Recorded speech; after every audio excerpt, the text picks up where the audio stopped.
ठीक है, मैंने आप लोगों को बताया है कि एक्टिव रीजन में क्या होगा, base emitter junction forward wise रहता है और collector base junction reverse wise.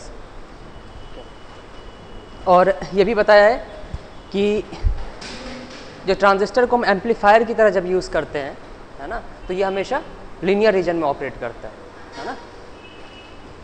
Linear region का मतलब क्या होगा, एक्टिव रीजन में ऑपरेट करता है ना। तो एक्टिव रीजन में रहेगा तो बेस एमीटर जंक्शन हमेशा फॉरवर्ड वाइज होंगे।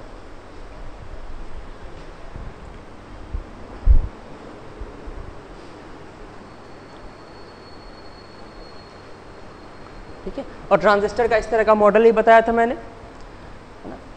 ये P है, ये N है, तो यहाँ पे P और N एक डायोड बना दोगे। यहाँ पे ये P है, ये N है, तो ये भी एक PN जंक्शन एक डायोड बन जाएगा, है ना।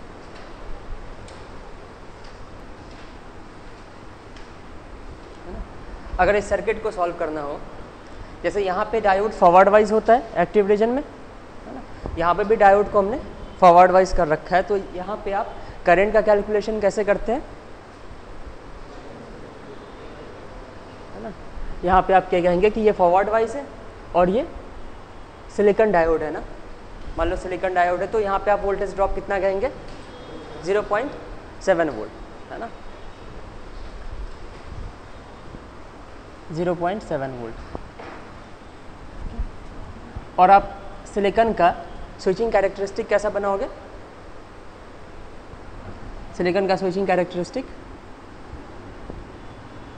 सिलिकॉन डायोड करंट और ये डायोड वोल्टेज, ये कुछ इस तरह का बनता है ना।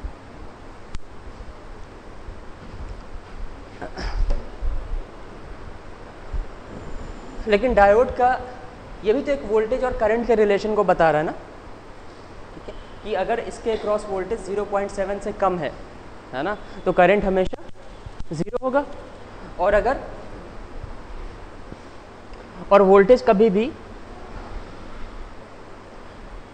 इस ग्राफ को देखो, डायोड वोल्टेज कभी भी 0.7 वोल्ट से ज़्यादा नहीं होगा, है ना। अगर 0.7 वोल्ट से कम हो सकता है, लेकिन उस केस में करंट 0 होगा, ठीक है। और जब करंट की वैल्यू पॉजिटिव होगी, ये कुछ भी हो सकता है ना, उस टाइम पे डायोड के क्रॉस वोल्टेज कितना होगा, 0.7 वोल्ट कांस्टेंट, है ना। लेकिन ये मैंने बताया था कि इसमें हम और भी नॉन आइडियलिटीज़ को इंक्लूड नहीं कर रहे, जैसे इसमें डायोड का रेजिस्टेंस इंक्लूड नहीं किया है, ठीक है। मैंने आपको ये भी कल बताया था कि डायोड का, है ना, ये डायोड का वोल्टेज है VD और ये डायोड करंट है। इसमें क्या रिलेशन होता है, ID equal two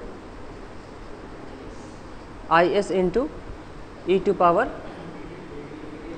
diode voltage divided by eta VT minus 1, है ना, जहाँ पे IS क्या होता है, reverse saturation current of diode. IS equal to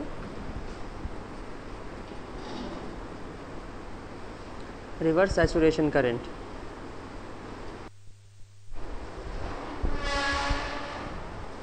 ठीक है, तो यहाँ पे VD और ID है, इसको भी प्लॉट किया जा सकता है ना, एक रिलेशन है ID और VD में, तो इसको प्लॉट किया जा सकता है ना। इसको प्लॉट करने पे कैसा आ जाएगा,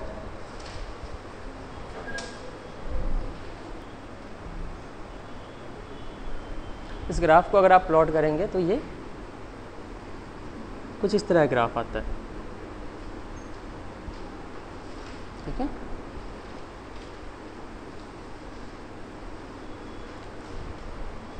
ये फॉरवर्ड मोड के लिए भी ये इक्वेशन वैलिड है, रिवर्स मोड के लिए भी वैलिड है। जहाँ पे रिवर्स सैचुरेशन करंट क्या होगा, रिवर्स वोल्टेज अगर बढ़ाओगे ना, तो रिवर्स सैचुरेशन करंट बहुत धीरे धीरे इंक्रीज होता है।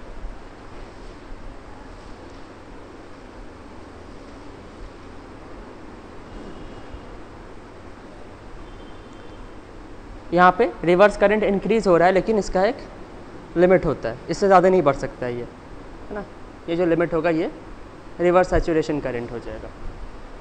अगर डायोड के क्रॉस वोल्टेज नेगेटिव है तो यहाँ पे VD नेगेटिव पुट करेंगे, अगर फॉरवर्ड मोड में है तो पॉजिटिव पुट करेंगे, ओके। अगर यहाँ पे 10 वोल्ट ना लगाए, यहाँ पे अगर मैं 0.3 वोल्ट कनेक्ट कर दूँ, तो अभी तक इससे पहले हमने जितना पढ़ रखा है उसके बेसिस पे तुम क्या कहोगे डायोड ऑफ कंडक्ट करेगा या ऑफ रहेगा? ऑफ रहेगा, तो यहाँ पे करंट फ्लो नहीं होगा, है ना। लेकिन इस इक्वेशन के अकॉर्डिंग देखो, ये एग्जैक्ट इक्वेशन है ना। इस इक्वेशन के बेसिस पे अगर Vd इक्वल टू तुम 0.3 पुट करो, तो Id की वैल्यू क्या आएगी? रिवर्स सैचुरेशन करंट की वैल्यू मान लो 10 टू पावर माइनस 10 है, 10 to power minus 10 e to power Vd equal to 0.3 volt divided by eta की वैल्यू। इस एनालिसिस में ईटा की वैल्यू 1 ले लेते हैं, है ना। ईटा की वैल्यू सिलिकॉन के लिए ये भी वेरिएबल होता है, उसका डिज़ाइन, डायोड का डिज़ाइन कैसे किया गया है ये उस पर डिपेंड करेगा। नॉर्मली सिलिकॉन के लिए ईटा इक्वल टू 1.4 और जर्मेनियम के लिए 1 होता है, लेकिन कैलकुलेशन में ईटा की जगह पे 1 ले लेते हैं हम लोग, अगर वो स्पेसिफाई नहीं किया गया है तो ईटा इक्वल टू तो 1 हो जाएगा। और वीटी क्या होता है ना, VT equal to KT by Q होता है ना, जहाँ पे K क्या है? बोल्ट्जमैन कांस्टेंट, और T एब्सोल्यूट टेम्परेचर। तो नॉर्मल टेम्परेचर पे VT की वैल्यू 26 मिली वोल्ट होती है ना। तो यहाँ पे आप 26 मिली वोल्ट पुट करेंगे तो ये हो जाएगा 0.026 वोल्ट माइनस 1। अब ये करंट कितना होगा? क्या? ईटा इक्वल टू मैंने कहा ना 1 ले लेते हैं। सिलिकॉन के लिए 1.4 होता है, लेकिन कैलकुलेशन में 1 ले लेते हैं इसको।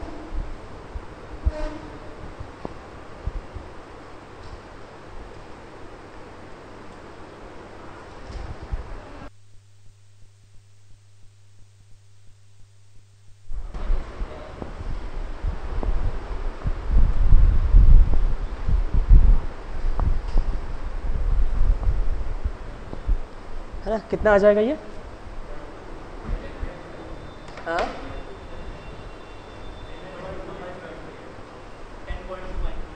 10.2 micro ampere.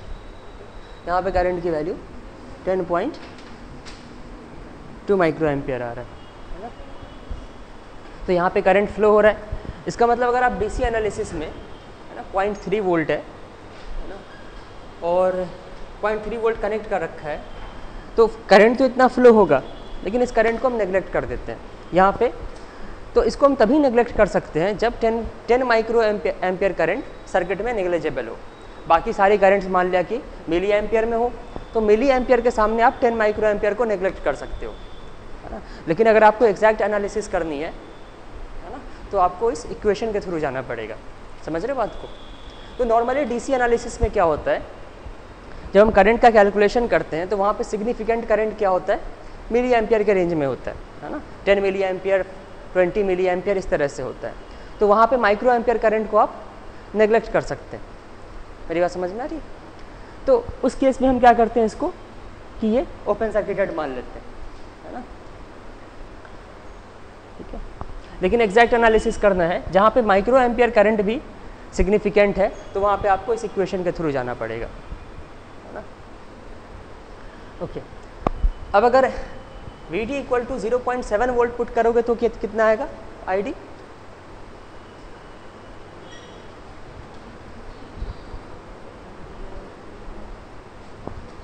Vd equal to 0.7 volt put करो,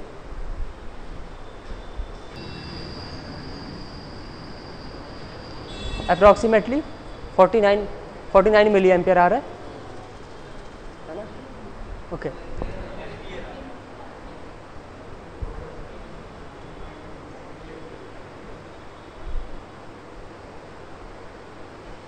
नहीं मेरे में तो 49 मिली एम्पियर आ रहा है। हाँ, 49 मिली एम्पियर ना, एम्पियर क्यों कह रहे हो? एम्पियर आ रहा है। अच्छा,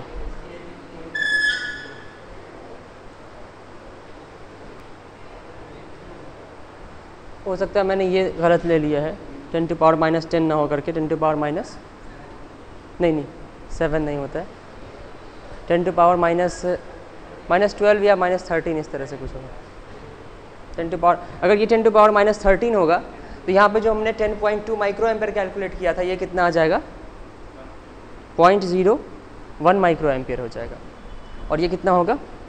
अब ये 49 मिली एम्पियर होगा, है ना।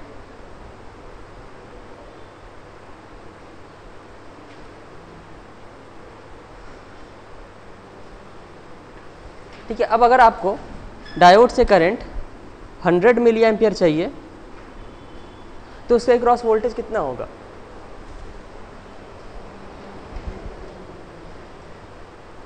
रिवर्स सैचुरेशन करंट को 10⁻⁻13 एम्पियर मान लो, है ना।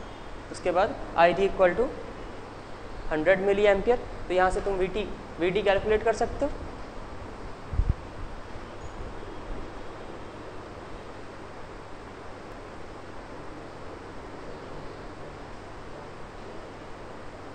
करंट हो सकता है ज़्यादा इसलिए भी आ रहा था ना, हमने ईटा इक्वल टू 1 ले लिया था। अगर ईटा इक्वल टू 1.4 लोगे तो करंट कम आएगा।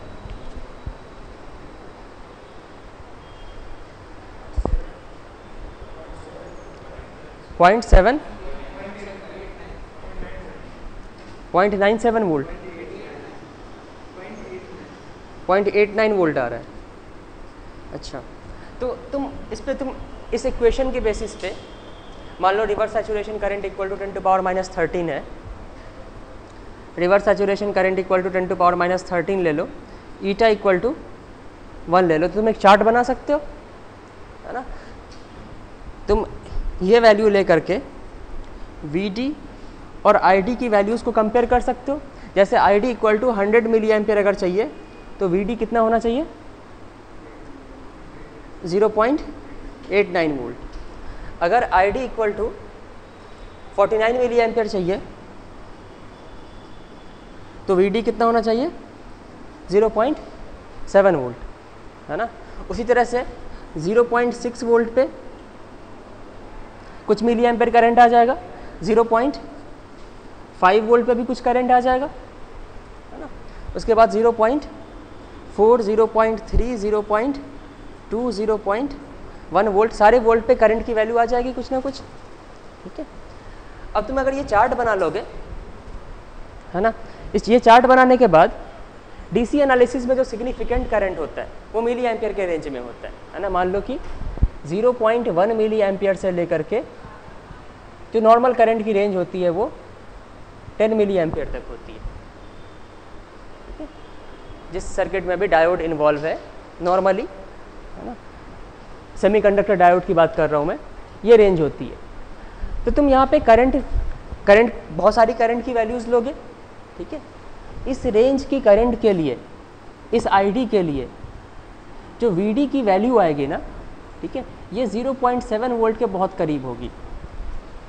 तुम सारी वैल्यूज़ के लिए कैलकुलेट करो, वीडी की वैल्यू कर सकते हो, है ना। तुम ये पाओगे कि वीडी की जो वैल्यू है वो 0.7 वोल्ट के बहुत आसपास है। अगर 0.7 वोल्ट से तुम ज़्यादा वेरिएशन कर रहे हो तो करंट की वैल्यू मिली एम्पियर में ही या एम्पियर में बहुत ज़्यादा हो जाएगी, ठीक है। और अगर 0.7 वोल्ट से कम कर रहे हो डायोड वोल्टेज को तो करंट की वैल्यू भी सडनली बहुत तेज़ी से कम हो जाएगी। मेरी बात समझ में आ रही है? आप बुक से प्रॉपर वैल्यू, मैंने बहुत प्रॉपर वैल्यू नहीं लिया है, पहले 10⁻⁻10 लिया था, बाद में 10⁻⁻13 ले लिया, और ईटा इक्वल टू भी प्रॉपर नहीं लिया, है ना। आप बुक से प्रॉपर वैल्यूज़ ले लीजिए, ठीक है, और सारी करंट के लिए वोल्टेज चेक करो। कंक्लूजन समझ में आ रहा है कि वीडी को अगर 0.7 से ज़्यादा करोगे तो करंट हो सकता है एम्पियर में फ्लो हो, और डायोड से अगर सेमीकंडक्टर डायोड से अगर करंट एम्पियर में फ्लो हो रहा है तो डायोड डैमेज हो जाएगा। तो डायोड जिन करंट्स पे ऑपरेट करता है ना, मिली एम्पियर रेंज की मैं बात कर रहा हूँ, उस रेंज में उस करंट के लिए जो डायोड वोल्टेज होता है ना वो 0.7 वोल्ट के बहुत पास होता है, ठीक है। अगर आप जैसे ये रेंज है, मान लो कि ये रेंज है,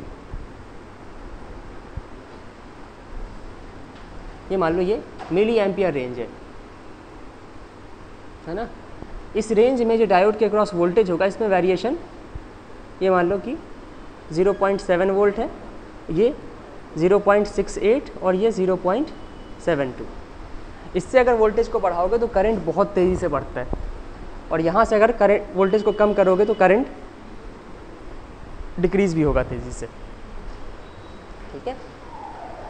तो डीसी एनालिसिस में करंट मिली एम्पियर में ही रहता है ना, और आपको पता है उस रेंज उस करंट की रेंज के लिए वोल्टेज कितना होगा, 0.7 वोल्ट के बहुत पास होगा। तो हम इतनी लेंथी कैलकुलेशन ना करके हम सीधे मान लेते हैं कि इसके क्रॉस वोल्टेज क्या होगा, 0.7 वोल्ट है, ठीक है।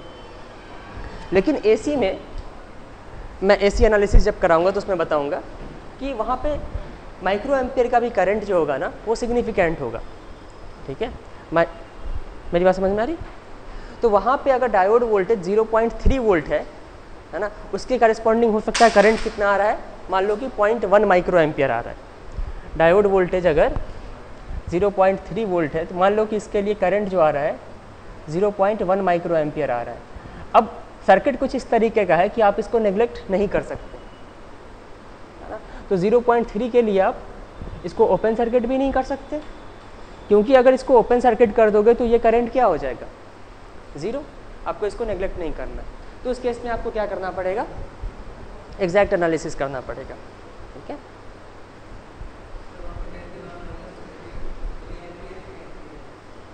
Ten to power minus 13 ampere कितना,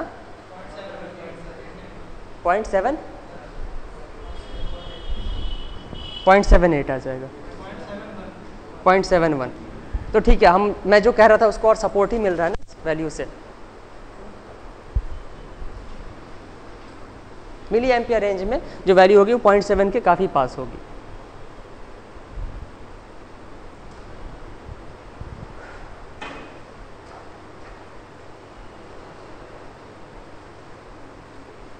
मैं एक इस पे न्यूमेरिकल दे रहा हूँ आपको, उसको सॉल्व करना है।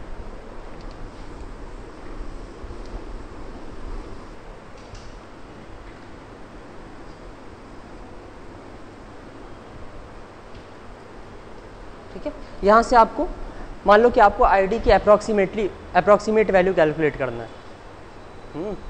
मैं आपसे अगर ऐसे पूछूं कि आईडी की जो वैल्यू होगी वो एम्पियर रेंज में होगी, ठीक है, 100 ऑफ मिली एम्पियर रेंज में होगी, ठीक है, या फिर ऐसे मैं पूछ रहा हूँ आईडी का करेक्ट रेंज बताना है 100 मिली एम्पियर से लेकर के 1 एम्पियर के बीच में होगा, 0 से लेकर के 100 मिली एम्पियर के बीच में होगा, 0.1 मिली एम्पियर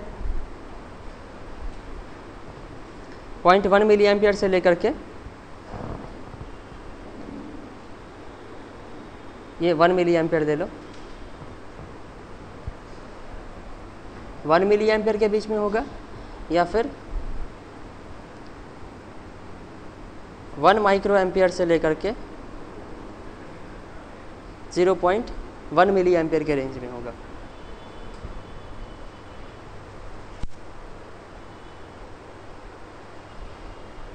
ठीक है ना range, maximum minimum maximum minimum maximum minimum कौन से रेंज में होगा करंट?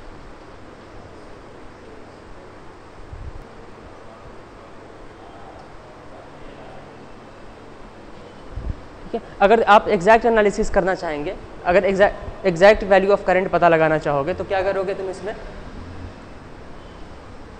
यहाँ पे अगर आईडी करंट फ्लो हो रहा है तो यहाँ पे भी आईडी करंट फ्लो होगा, है ना। यहाँ पे अगर आईडी करंट फ्लो होगा तो यहाँ पे वोल्टेज ड्रॉप कितना होगा, 10 माइनस 2 ID। अगर ID मिली एम्पियर में है तो तभी तो milli ampere into kilo ohm volt बनेगा, तो आप 10 से सब्सट्रैक्ट कर सकते हो। तो डायोड के क्रॉस वोल्टेज कितना होगा, 10 माइनस 2 ID। डायोड के क्रॉस वोल्टेज पता चल गया। अब इस इक्वेशन में ये डायोड वोल्टेज ही है ना, तो डायोड वोल्टेज की जगह पे 10 माइनस 2 ID पुट कर दोगे तो यहाँ से आपके पास इक्वेशन बन जाएगा ये, है ना। इस इक्वेशन में अननोन कितना है, इस इक्वेशन में अननोन कितना है, एक अननोन है, तो सॉल्व हो सकता है ये आसानी से सॉल्व नहीं होगा, ये लीनियर इक्वेशन नहीं है, ठीक है, ये इक्वेशन लीनियर नहीं है। जैसे अगर मैं आपको x equal to 0.1 into e to power x दूँ तो इसको तुम आसानी से सॉल्व नहीं कर पाओगे ना, इसको न्यूमेरिकल मेथड से सॉल्व करना पड़ेगा। तो अभी आप इसको सॉल्व नहीं कर सकते हैं, इसलिए मैंने आपको रेंज दिया है। अब आपको सोच के बताना है कि क्या इस रेंज में हो सकता है। जैसे यहाँ पे मैं अगर तुमसे आपसे ऐसे पूछूं, क्या यहाँ पे 1 एम्पियर करंट फ्लो हो सकता है या नहीं हो सकता है?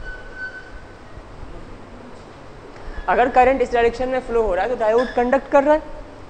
डायोड अगर कंडक्ट करेगा, डायोड से करंट पॉजिटिव है तो वोल्टेज भी पॉजिटिव होगा ना, ठीक है। डायोड का आप कैरेक्टरिस्टिक देखिए, इस तरह से कैरेक्टरिस्टिक है ना, अगर करंट पॉजिटिव है तो वोल्टेज भी पॉजिटिव होना चाहिए इसके क्रॉस। मान लो कि 1 एम्पियर करंट फ्लो हो रहा है तो उसके क्रॉस कितना वोल्टेज ड्रॉप होगा? 2 किलो वोल्ट, 2000 वोल्ट। तो डायोड के क्रॉस वोल्टेज क्या आ जाएगा? नेगेटिव आ जाएगा ना, 10 माइनस 2000 माइनस 1990 वोल्ट। तो ये तो बिल्कुल ये सही वैल्यू नहीं है ना। 100 मिली एम्पियर करंट फ्लो हो सकता है। अगर 100 मिली एम्पियर पुट करोगे तो यहाँ इसके क्रॉस वोल्टेज ड्रॉप कितना होगा? हाँ, 100 मिली एम्पियर, तो मिली इंटू किलो तो वोल्ट बन गया, और 100 है ना वहाँ पे, तो 200 वोल्ट हो जाएगा ना। तो 200 वोल्ट भी गलत है, 10 से ज़्यादा तो नहीं हो सकता ना। ओके, तो ये भी गलत है। 1 मिली एम्पियर करंट फ्लो हो सकता है।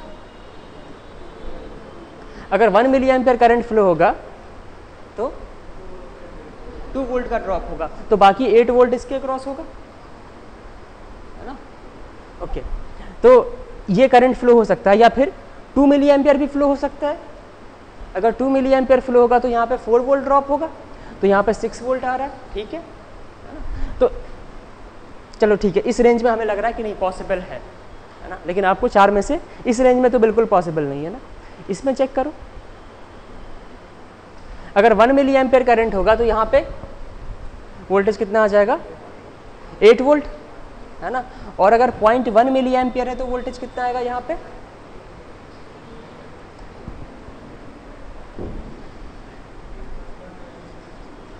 पॉइंट 1 मिली एम्पियर पे कितना होगा डायोड वोल्टेज?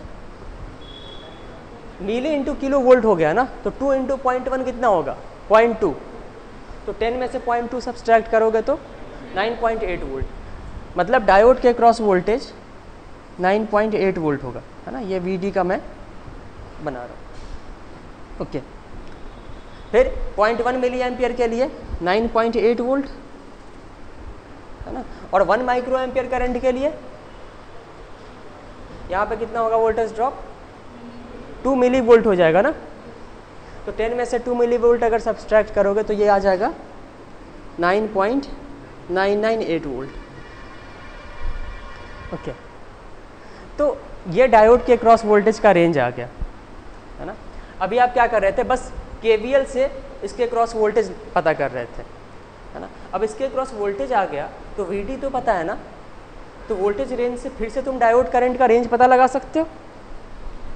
देखो, इस करंट रेंज में ये वोल्टेज रेंज आ रहा है, फिर इस वोल्टेज रेंज को यहाँ पुट करो तो फिर से करंट का रेंज आएगा, है ना। और ये इसी रेंज में आना चाहिए। अब तुम मुझे ये बताओ कि डायोड वोल्टेज अगर 8 वोल्ट है तो करंट कितना होगा? 8 वोल्ट पे कैलकुलेट करोगे अगर डायोड के, तो हो सकता है करंट जो है वो किलो एम्पियर में आ जाए। तुम कैलकुलेट पुट करके देखो जल्दी से, ये वैल्यू यूज़ कर लो, 10⁻⁻13 एम्पियर इंटू e⁻, 8 वोल्ट का मतलब 8000 वोल्ट, और ये 1 इंटू 26 मिली वोल्ट -1, ये इनसिग्निफिकेंट है। 10⁻⁻13 इंटू e⁻, 8000 डिवाइडेड बाई 26।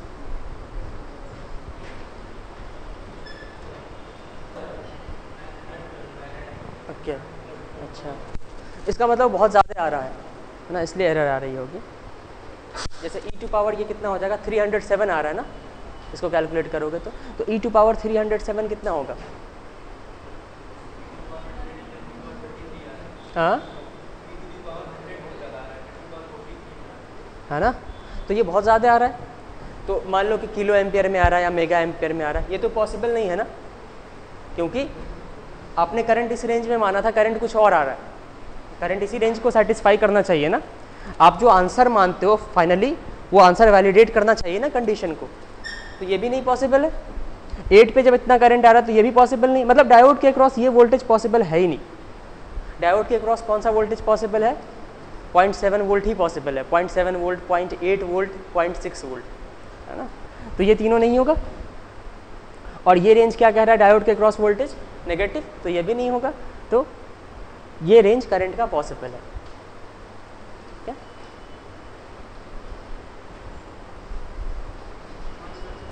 क्या 0.7 के आसपास ही रहता है।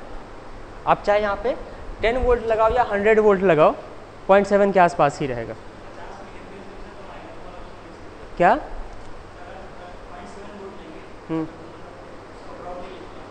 कौन सा ड्रॉप नहीं लेते हो? 0.7 वोल्ट ले रहे हो डायोड के क्रॉस, तो कितना आ रहा है करंट? हाँ,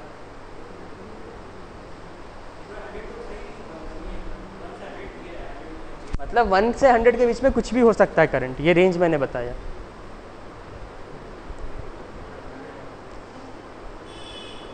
करंट जो तुम्हारा आंसर होगा वो 1 से 100 के बीच में ही होगा, 1 मिली एम्पियर से लेकर 100 मिली एम्पियर के बीच में। ठीक है, तो यहाँ पे अप्रॉक्सीमेटली करंट की वैल्यू कैसे पता लगाएंगे? डीसी एनालिसिस से पता लगा लेंगे, है ना।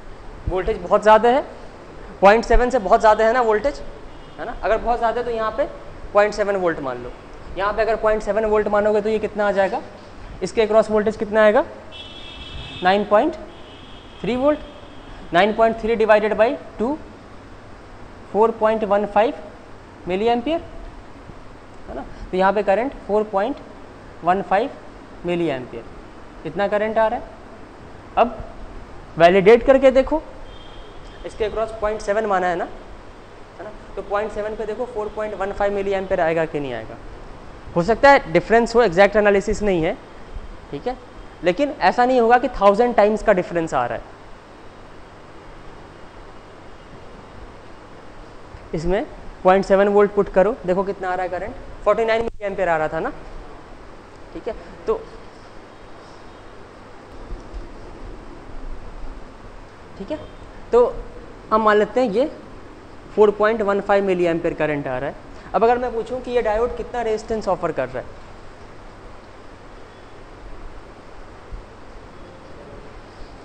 अभी ये डायोड कितना रेजिस्टेंस ऑफर कर रहा है? डायोड के क्रॉस कितना वोल्टेज है? 0.7 वोल्ट, है ना। तो ये 0.7 volt divided by 4.15 milli ampere, 700 milli volt divided by 4.15 milli ampere, ये कैंसिल हो जाएगा।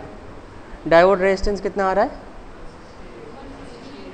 168 ओम, ये थोड़ा ज़्यादा आ रहा है। इस तरह से डायोड का रेजिस्टेंस कैलकुलेट किया जा सकता है, लेकिन ये अप्रॉक्सीमेट है, हमने 0.7 वोल्ट एग्जैक्ट नहीं माना है ना। एग्जैक्टली डायोड रेजिस्टेंस कैसे कैलकुलेट करोगे?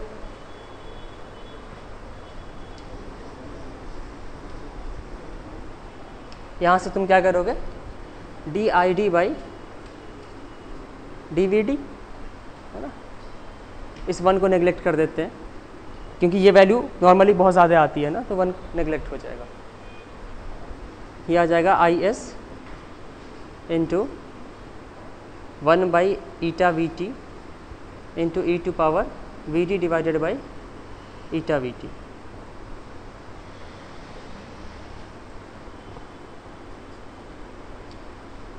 अब IS into e to power VD divided by eta VT की वैल्यू क्या है? ID है, तो इसकी जगह पे आप ID पुट कर सकते हैं, ये आ जाएगा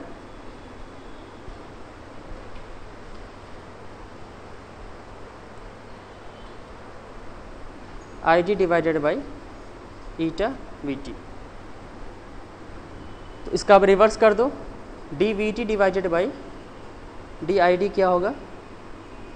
ईटा VT divided by ID।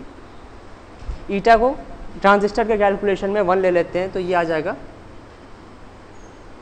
VT divided by ID। और VT की वैल्यू क्या होती है नॉर्मल टेम्परेचर पे? 26 मिली वोल्ट।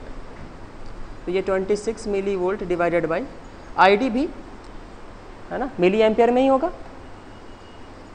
तो ये फ्यू ओम आ जाएगा, resistance offered by diode few ओम।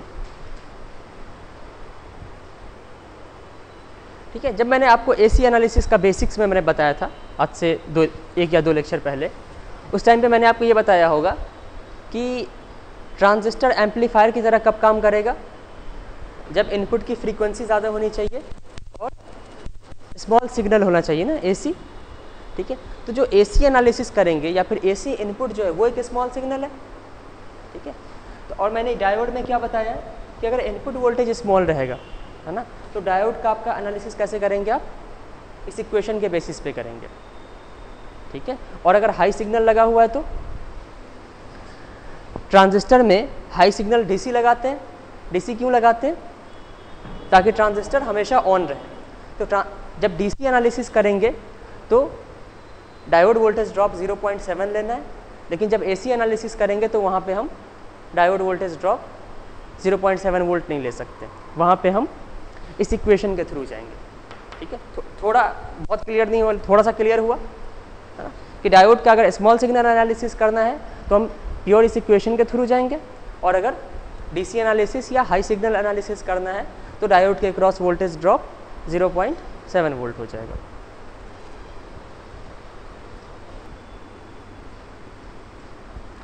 मतलब अगर आप डायोड का स्मॉल सिग्नल एनालिसिस करेंगे ना, तो आप सिंपली ये इक्वेशन लगाते हैं, ID equal to IS into e to power VD divided by eta VT minus 1।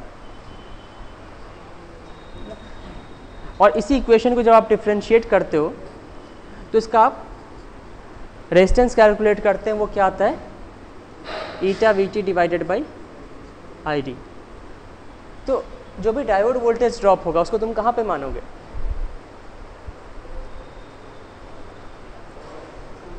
Resistance में मानोगे, वही रेजिस्टेंस आप कैलकुलेट कर रहे हो ना, आप इसी इक्वेशन से रेजिस्टेंस कैलकुलेट कर रहे हैं ना, तो वोल्टेज ड्रॉप कहाँ पे मानोगे आप, रेजिस्टेंस में।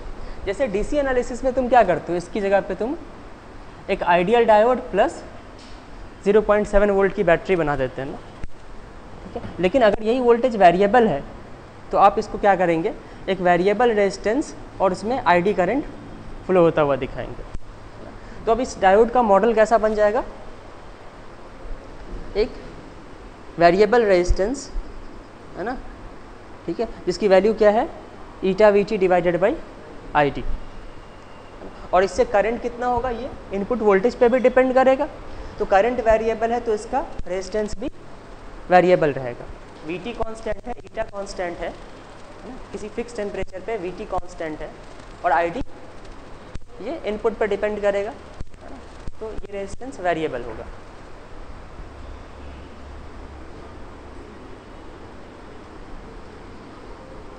P है, N है,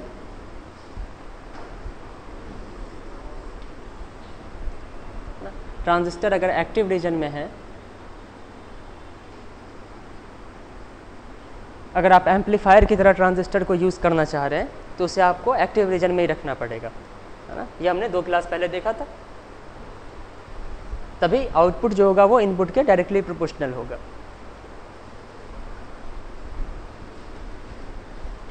ठीक है, अब अगर आप इसका डीसी एनालिसिस करना चाहते हैं, है ना, तो बायसिंग की वैल्यू हाई रखते हैं। यहाँ पे हमने सर्किट बनाया था ना कुछ इस तरीके का, ये जो बायसिंग की वैल्यू होती है डीसी वोल्टेज, वो एसी सिग्नल से बहुत ज़्यादा होता है, ये इंश्योर करने के लिए कि ये हमेशा ऑन रहे, है ना, इसका 0.7 वोल्ट इंश्योर हो जाए। तो अब जब आप इस ट्रांजिस्टर का डीसी एनालिसिस करेंगे, है ना, तो सबसे पहले एसी को आप क्या करेंगे, शॉर्ट सर्किट करेंगे। ठीक है, तो ये क्या बनेगा, ये कुछ इस तरह का सर्किट बनेगा। ठीक है, यहाँ पे आप 0.7 वोल्ट दिखा देंगे। ठीक है, और जब आप इसका एसी एनालिसिस करेंगे तो इसको आप शॉर्ट करेंगे, डीसी सोर्स को, है ना, ये कुछ,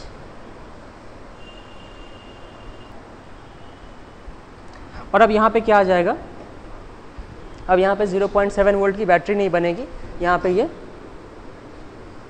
रेजिस्टेंस बन जाएगा, है ना, इसको हम RE से डिनोट करते हैं। ई एमीटर के लिए, ठीक है। और इस आर ई की वैल्यू क्या होगी, ईटा वी टी, ईटा को 1 ले लेते हैं तो वी टी डिवाइडेड बाई, यहाँ पे आई डी पहले लिखते थे ना, लेकिन ये ट्रांजिस्टर है तो एमीटर करंट हो जाएगा, ठीक है।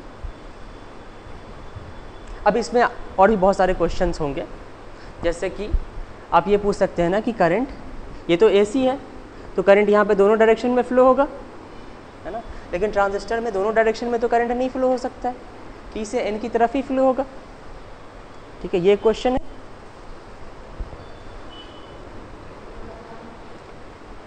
दूसरा क्वेश्चन ये है कि करंट तो वेरिएबल है ना,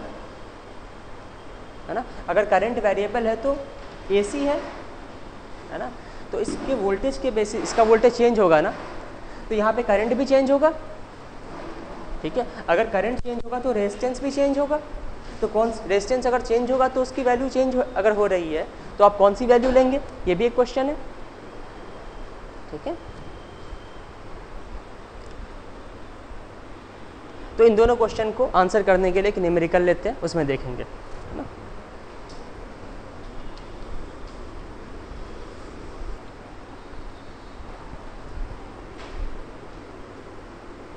एक क्वेश्चन ये भी है कि डीसी एनालिसिस अलग अलग क्यों करते हैं, डीसी और एसी एनालिसिस अलग अलग करते हैं, है ना। आपने ये पढ़ा होगा कि डीसी एनालिसिस के लिए कैपेसिटर ओपन सर्किट कर दो और एसी एनालिसिस के लिए कैपेसिटर शॉर्ट सर्किट कर दो, ठीक है। ऐसा हमेशा कर सकते हैं क्या, जैसे एक सर्किट है ना, उस सर्किट में मान लो कि 2 वोल्टेज सोर्स है ना, तो आपको मान लिया कि सर्किट में कहीं पे करंट पता लगाना है, जैसे तुम ऐसे मान लो,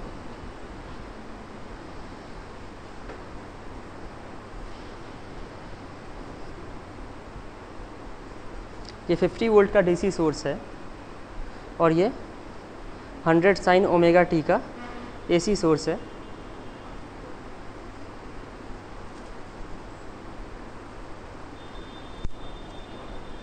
और ये मान लो 1 किलो ओम है। मान लो कि आपको यहाँ पे करंट पता लगाना है ना, तो क्या आप यहाँ पे एसी और डीसी एनालिसिस अलग अलग कर सकते हैं, उसी को तो सुपरपोजिशन कहते हैं ना। आप सुपरपोजिशन में क्या करते हैं, पहले इस सोर्स को शॉर्ट कर दो, इसकी वजह से करंट पता लगा लो, ठीक है, फिर इसको शॉर्ट कर लो और इसकी वजह से करंट पता लगाओ, है ना, ठीक है। मान लिया कि आपको यहाँ पे एवरेज करंट पता लगाना है, एवरेज करंट पता लगाना है, ठीक है। तो पहले इसकी वजह से एवरेज करंट पता लगा लो, फिर इसकी वजह से एवरेज करंट पता लगा लो, ठीक है, और फिर दोनों को ऐड कर दो, तो क्या आंसर सही आएगा या गलत आएगा। क्यों गलत, क्यों, इसका मतलब सुपरपोजिशन वैलिड नहीं है यहाँ पे। तो सुपरपोजिशन कब वैलिड है, जब सर्किट लीनियर हो, या फिर सर्किट का आप लीनियर सर्किट का क्या मतलब है, सर्किट का आप ट्रांसफर कैरेक्टरिस्टिक बनाएंगे ना, output voltage versus input voltage. मान लो कि आप यहाँ पे वोल्टेज ले रहे हो, एवरेज करंट नहीं, मान लो कि आप यहाँ पे एवरेज वोल्टेज पता लगाना चाह रहे हैं, है ना, तो आप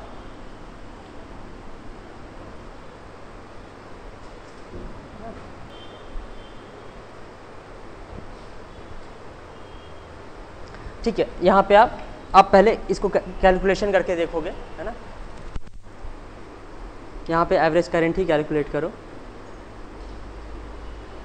यहाँ पे जब आप कैलकुलेशन करोगे तो ये गलत आ जाएगा, ठीक है। इसका क्या मतलब है, ये यहाँ पे सुपरपोजिशन वैलिड नहीं है, मतलब ये लीनियर सर्किट नहीं है।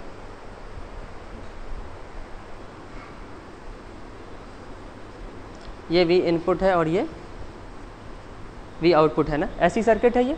इसका ट्रांसफर कैरेक्टरिस्टिक बना सकते हैं आप।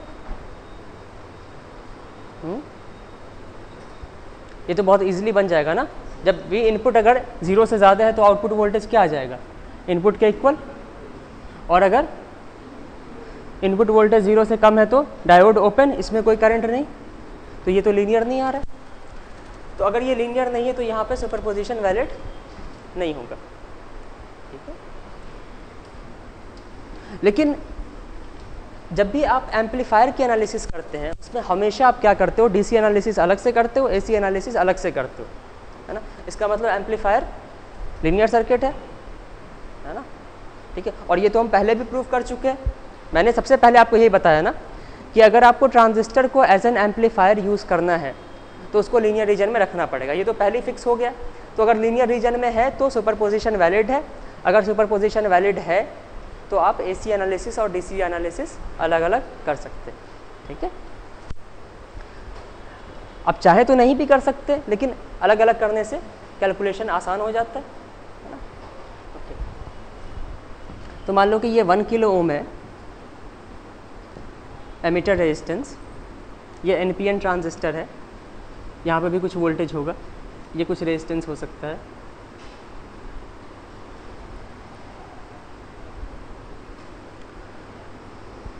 ये मान लो 5.7 वोल्ट है और ये 100 sine omega T milli volt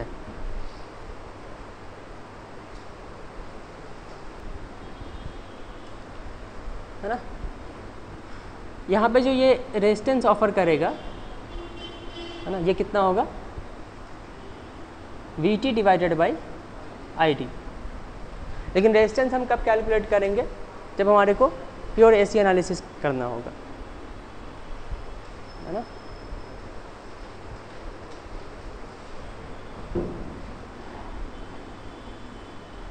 अभी आप क्या करो, अभी आप DC एनालिसिस और AC एनालिसिस अलग अलग मत करो, ठीक है, एक ही साथ करो, है ना। जैसे यहाँ पे सबसे पहले आप ये चेक करेंगे कि ये कंडक्ट करेगा या नहीं करेगा। अब तो आपको आइडिया हो गया होगा ना कि ये कंडक्ट करेगा, ठीक है, ये चेक करने की ज़रूरत नहीं है ना बार बार। टोटल इनपुट वोल्टेज कितना है, 5.7 प्लस 100 साइन, ये 100 sine omega T milli ampere है ना, तो इसको हम लिखेंगे 0.1 एम्पियर होगा ना, sorry 0.1 volt, 0.1 sine omega T, है ना। इतना ये वोल्टेज हो गया और ये तो कंडक्ट करेगा ही। अब ये बताओ कि इसके अक्रॉस ओपन सर्किट वोल्टेज का रेंज क्या है, ज़्यादा है या कम है। यहाँ पे मैक्सिमम वोल्टेज कितना होगा, 5.7 और ये 0.1, तो मैक्सिमम वोल्टेज कितना है 5.8 वोल्ट और मिनिमम वोल्टेज 5.7 माइनस 0.1 5.6 वोल्ट। तो ये वोल्टेज डायोड के लिए हाई रेंज का वोल्टेज है या लो रेंज का वोल्टेज है, स्मॉल सिग्नल है या हाई सिग्नल है, हाई सिग्नल है। तो इसके लिए अब हम डायोड को ये करते हैं, ठीक है। अब अगर आपको इसमें करंट पता लगाना है, IB या फिर IE की वैल्यू पता लगानी है, तो आप इसमें लूप लगाएंगे, है ना।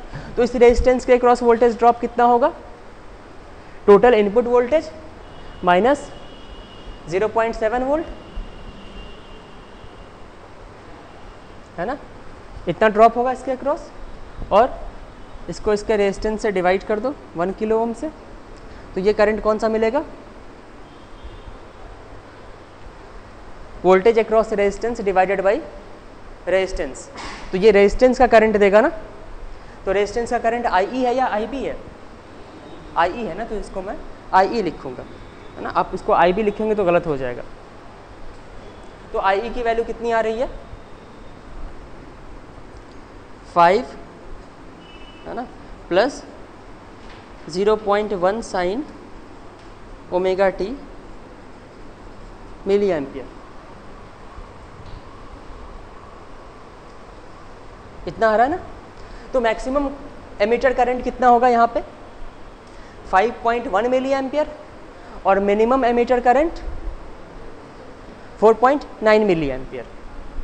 मैक्सिमम जो आ जाएगा ये 5.1 मिली एम्पियर और मिनिमम 4.9 मिली एम्पियर। ये डायोड करंट है। डायोड करंट यहाँ पे डायोड ही माना था ना, ये फॉरवर्ड बायस जंक्शन है ना, तो फॉरवर्ड बायस जंक्शन का वोल्टेज और करंट का कैरेक्टरिस्टिक कैसा आएगा, ID वर्सेस VD। आप अगर एग्जैक्ट एक्सिस लें, मान लो कि ये 1 मिली एम्पियर, 2 मिली एम्पियर, 3, 4, 5, ये 6 मिली एम्पियर है, है ना। करंट का रेंज क्या है 5.1 से 4.9 है ना, ये 5 है तो 5.1 ये और 4.9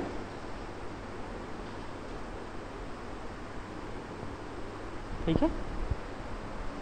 ये ऊपर वाला 5.1 मिली एम्पियर है और नीचे 4.9 मिली एम्पियर है ना। ये डायोड का करंट यहाँ पे क्या है, ये एमीटर करंट है ना, और ये डायोड वोल्टेज ठीक है। अब मैंने आपको ये बताया था कि इस कर्व का जो स्लोप होता है वही तो रेजिस्टेंस होता है ना, 1 बाई रेजिस्टेंस, मतलब स्लोप ही रेजिस्टेंस को बताता है ना। इस कर्व का स्लोप क्या होगा, D I D by D V D जो है इस कर्व का स्लोप होगा ना, और रेजिस्टेंस क्या होता है D V D divided by D I D है ना। Resistance equal to V D by I D लिखते हैं, लेकिन वी डी और आई डी क्या है, V D by I D constant नहीं है ना हमेशा, तो हम D V D by D I D लिखेंगे। तो ये क्या हो जाएगा 1 बाई स्लोप है ना।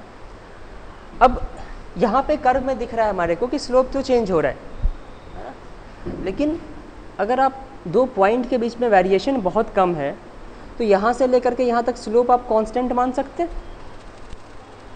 हमें ये पता लगाना है कि इसी बीच में है ना करंट, इसके बाहर तो नहीं जा रहा ये करंट, और ये करंट का रेंज कितना है, बहुत कम है, आप ग्राफ में भी देख रहे हो ना। तो यहाँ पे स्लोप जो होगा, जितना स्लोप यहाँ पे होगा अप्रॉक्सीमेटली उतना ही स्लोप यहाँ पे भी होगा। तो आप अगर करंट इस रेंज में है तो ये स्लोप क्या है, अप्रॉक्सीमेटली कांस्टेंट है। तो अगर स्लोप कांस्टेंट है तो रेजिस्टेंस भी अप्रॉक्सीमेटली कांस्टेंट होगा ठीक है। तो डायोड रेजिस्टेंस कितना ऑफर करेगा ठीक है, वो कैसे पता लगाओगे है ना।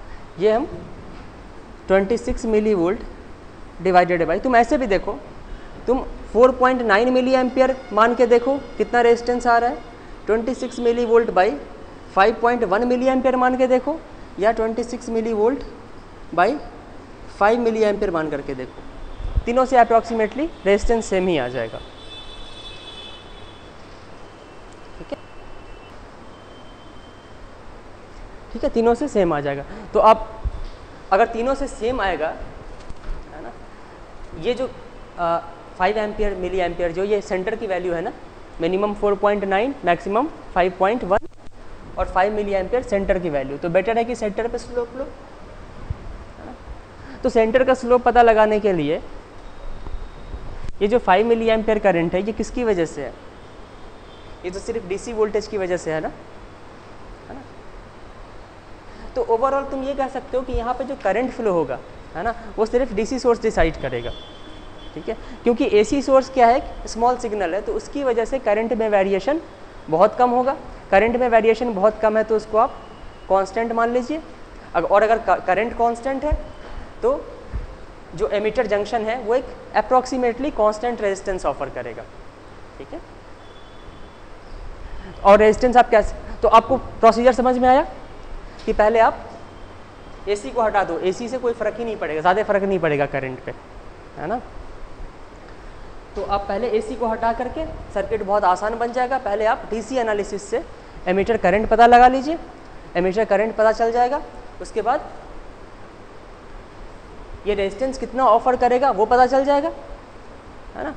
और रेजिस्टेंस कितना ऑफर करेगा ये क्यों पता लगा रहे हैं हम, क्योंकि डीसी एनालिसिस के बाद आपको एसी एनालिसिस करना है, और एसी एनालिसिस क्या है, स्मॉल सिग्नल है ना। तो स्मॉल सिग्नल के लिए ये कितना रेजिस्टेंस ऑफर करेगा ये इंपॉर्टेंट हो जाएगा, क्योंकि स्मॉल सिग्नल के लिए ये 0.7 वोल्ट का ड्रॉप नहीं करेगा ठीक है। तो अब स्मॉल सिग्नल एनालिसिस के लिए हम क्या करेंगे, ये तो बहुत छोटा सर्किट मैंने बनाया है कि जितना भी डीसी सोर्स है ना उसको आप शॉर्ट कर दोगे, सुपरपोजिशन लगा रहे हो ना। तो डीसी एनालिसिस के लिए इसको शॉर्ट किया था, और एसी एनालिसिस के लिए डीसी सोर्स को शॉर्ट कर देंगे है ना, इसको आप शॉर्ट कर देंगे तो ये सर्किट बनेगा। और यहाँ पे जैसे ये कितना होगा 0.1 साइन ओमेगा टी है ना, इतना वोल्ट है। तो इसके लिए तो आप 0.7 वोल्ट की बैटरी वैसे भी नहीं बना सकते हो ना। डायोड क्या होगा, मतलब ये बात समझ में आ रही है। तो स्मॉल सिग्नल के लिए अब ये रेजिस्टेंस ऑफर करेगा। कितना रेजिस्टेंस ऑफर करेगा, ये 26 milli volt divided by emitter. और ये कैसे कैलकुलेट करोगे, डीसी एनालिसिस से।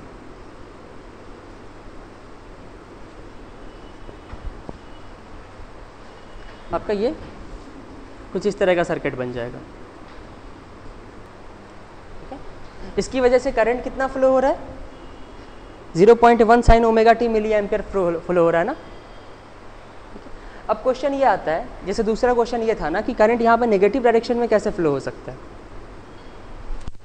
है ना। तुम अगर एग्जैक्ट एनालिसिस करो तो करंट नेगेटिव डायरेक्शन में फ्लो हो ही नहीं रहा है। ठीक है, आप अलग अलग एनालिसिस कर रहे हैं तो आपको लग रहा है ना करंट नेगेटिव में फ्लो हो रहा है, लेकिन एक्चुअली क्या हो रहा है, जिस टाइम पे करंट नेगेटिव में फ्लो हो रहा है इसका क्या मतलब है कि करंट मीन पोजीशन से नीचे है, 5 मिली एम्पियर से नीचे है।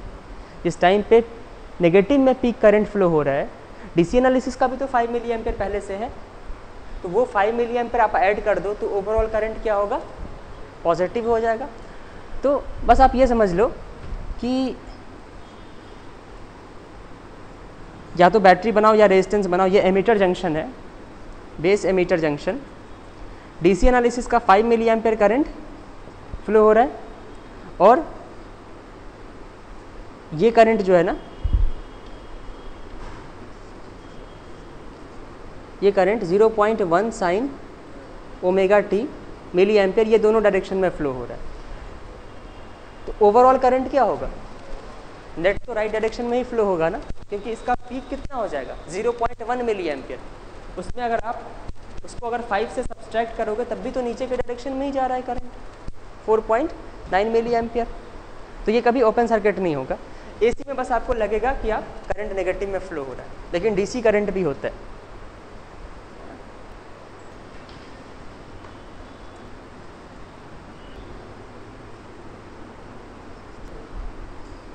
ठीक है, ये एसी इनपुट होगा। मैंने जब बेसिक्स बताया था इसका तो मैंने बताया था कि इसी सिग्नल को एम्पलीफाई किया जाता है ना। और एक और वोल्टेज होता है डीसी वोल्टेज, जो ये इंश्योर करता है कि ये हमेशा ऑन रहेगा। वो वोल्टेज कहाँ से आ रहा है, बेस एमीटर जंक्शन में तो वोल्टेज नहीं दिख रहा है, लेकिन हमने एक एग्जांपल किया था ना जिसमें मैंने ये बताया था कि अगर यहाँ पे भी वोल्टेज है तो इसका भी एक वोल्टेज ड्रॉप यहाँ पे आएगा।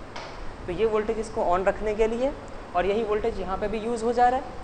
यहाँ पे वोल्टेज नहीं लगाओगे तो क्या फ़र्क पड़ेगा, ये वोल्टेज क्या करता है, VCE ग्रेटर देन 0 होना चाहिए ना, तो वो भी इंश्योर करता है। ओके, तो ये यहाँ पे मैं लिखूँगा ये स्मॉल सिग्नल इनपुट है, इसी को एम्पलीफाई करना है ना। और यहाँ से सिर्फ AC सिग्नल जाना चाहिए, जैसे यहाँ पे साउंड है ना, ठीक है, तो यहाँ AC सिग्नल जाना चाहिए, यहाँ से DC नहीं जाना चाहिए। तो यहाँ से DC ना जाए इसको इंश्योर करने के लिए यहाँ पे कैपेसिटर लगाते हैं। ये तो प्रूफ कर रखा है मैंने कि कैपेसिटर कैसे DC को ब्लॉक करता है। सिंपली आप सुपरपोजिशन लगा करके जितना भी DC वोल्टेज रहेगा उतने वोल्टेज से कैपेसिटर चार्ज हो जाएगा। तो उसके बाद जब आप KVL लगाएंगे तो जितना वोल्टेज गेन होगा उतना ही वोल्टेज ड्रॉप हो जाएगा, तो आगे वोल्टेज कुछ मिलेगा ही नहीं। तो ये DC को ब्लॉक करेगा। ओके, AC सिग्नल हो गया ये। और ये कैपेसिटर भी आपको बताया था मैंने, V0, ये VCC।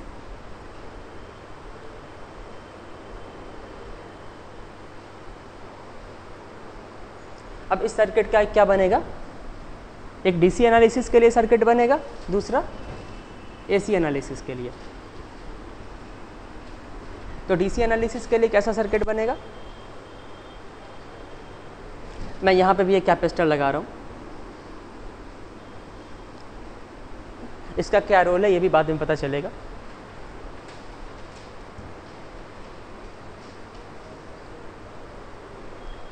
इसको हम सी बी से डिनोट करेंगे, ये सी ई, और ये इसको किससे डिनोट करते हैं, सी नॉट।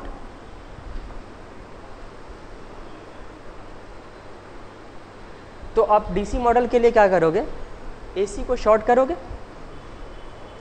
है ना, और डीसी के लिए कैपेसिटर क्या हो जाएगा, इसको ब्लॉक करता है, मतलब कैपेसिटर ओपन सर्किटेड। तो अगर आप इस कैपेसिटर को ओपन सर्किट कर दोगे तो ये सर्किट यहाँ से आइसोलेट हो गया, इसको भी आप ओपन सर्किट कर देंगे, है ना, इसको भी ओपन सर्किट कर देंगे तो वी नॉट भी हट जाएगा, तो सर्किट कितना बचेगा। अब यहाँ से कैपेसिटर हट गया तो अब सर्किट आसान बन गया ना। यहाँ पे आप मान लोगे, यहाँ पे आईसी करंट आ रहा है, यहाँ पे आईई करंट, ये आईबी, ये करंट, यहाँ पे करंट आई मान लो, तो यहाँ पे करंट कितना हो जाएगा, आई प्लस आई बी। मान लो आर बी मैं हटा दे रहा हूँ, आर बी को शॉर्ट कर दे रहा हूँ, तो यहाँ पे आर बी हट जाएगा।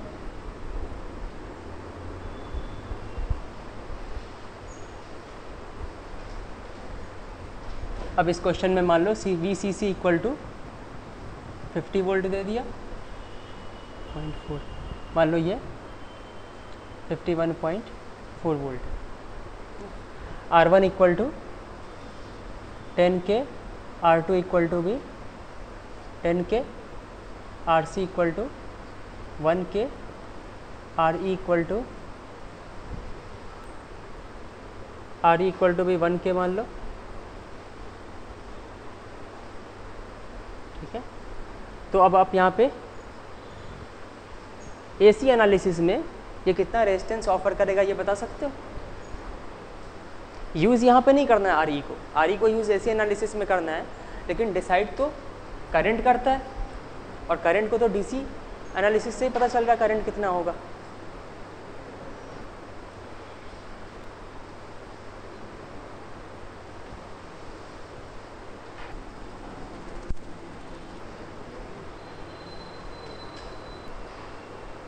आई इक्वल टू इतना आ जाएगा 23.8 मिली एम्पियर।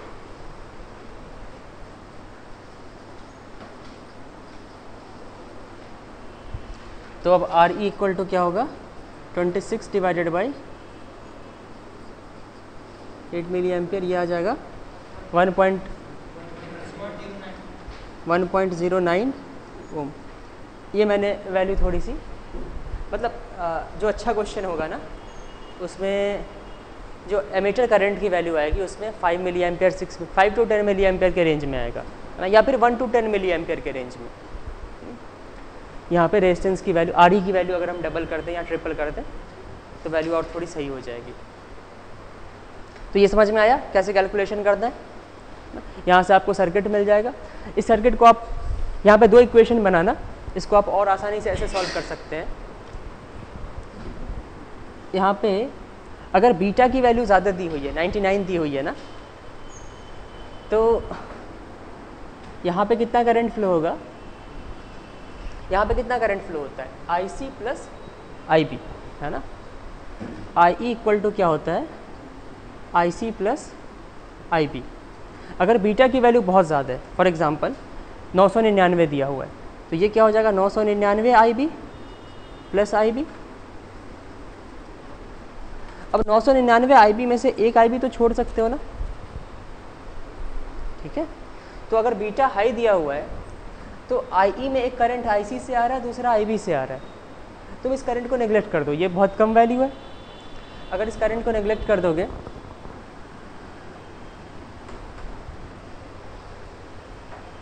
है ना, तो अब कैलकुलेशन बहुत आसान हो जाएगा।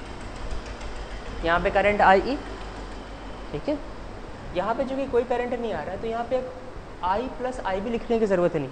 यहाँ पे करंट आई आ रहा है, यहाँ पे कोई करंट नहीं जा रहा है, जा रहा है लेकिन आपने नेगलेक्ट कर दिया, तो यहाँ पे करंट क्या होगा, आई ही रहेगा।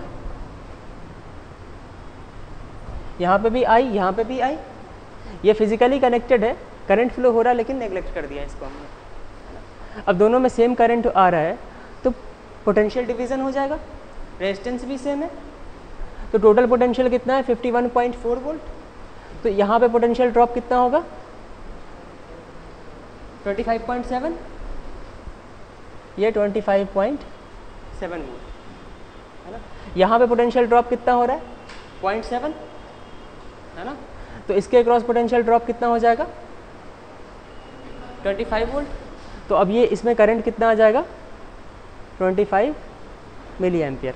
एक्चुअल करंट कितना है 23.8 मिली एम्पियर। बीटा मैंने यहाँ पे 99 लिया हुआ था ना, बीटा को जितना ज़्यादा करोगे उतना ही ये अप्रॉक्सीमेशन सही होगा। तो ये समझ में आया वोल्टेज डिवाइडेड बाय में कैसे कैलकुलेशन आसान करना है। देखो अक्सर हम ये भी कर देते हैं कि करंट फ्लो नहीं हो रहा है तो ओपन सर्किट कर देते हैं, ऐसा नहीं करना है। ये फिजिकली कनेक्टेड है ना, करंट जो इसमें फ्लो हो रहा है उसको नेग्लेक्ट किया है आपने, ठीक है, लेकिन फिजिकली तो कनेक्टेड है। तो जो पोटेंशियल यहाँ पे होगा वही पोटेंशियल यहाँ होगा, है ना। अगर आप डिस्कनेक्ट कर दोगे तो जो पोटेंशियल यहाँ है वो पोटेंशियल यहाँ नहीं कर सकते ना, फिजिकली कनेक्टेड है ये।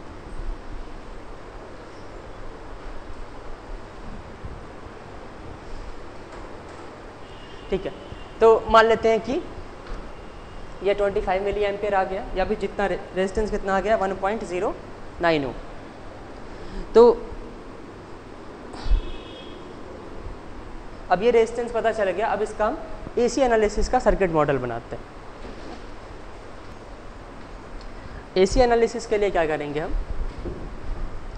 मैंने आपको ये बता रखा था कि फ्रीक्वेंसी हाई है ना, तो फ्रीक्वेंसी हाई है तो कैपेसिटर कितना इम्पीडेंस ऑफर करेगा 1/ω/c। अगर ओमेगा हाई है तो इम्पीडेंस ऑफर्ड बाय कैपेसिटर को आप रेजिस्टेंस के सामने नेग्लेक्ट कर सकते हैं।